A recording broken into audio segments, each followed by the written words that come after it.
Is-sezzjoni ċentrali tal-General Workers Union ħabbret l-attivitajiet marbuta mas-70 anniversarju tal-Union.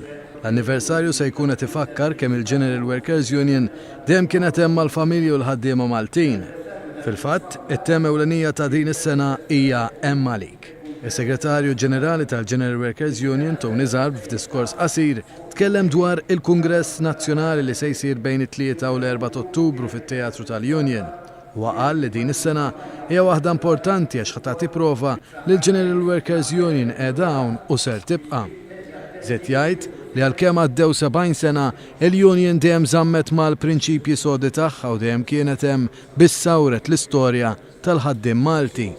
Huwa semma li l-General Workers Union kienet hemm biex Malta jkollha l-aħjar benefiċċji soċjali. Zarb kompla jgħid li l-Union għandha l-fuq minn 38,000 membru tgawdi l-fiduċja tal-maġġoranza tal-ħaddiema.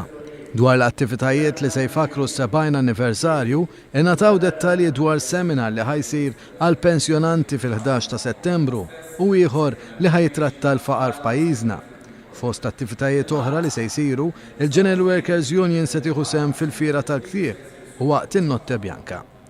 Inizjattiva oħra għal dan l-anniversarju huwa ħidmietna, musical oriġinali bil-Malti li se jitratta l-ħidma li għamlet il-General Workers Union matul is-snin u l-ħidma ta' Maltin li sawru ġrajiet pajjiżna. Fil-musical se tingħata tislima lil nies bħal Reggie Miller, Dun Mikel Sherry, Mikel Anton Vassalli, Manuel Dimek u l-Perit Domintov li kollha kemm huma kienu protagonisti tul is-snin għal ħaddiem Malti.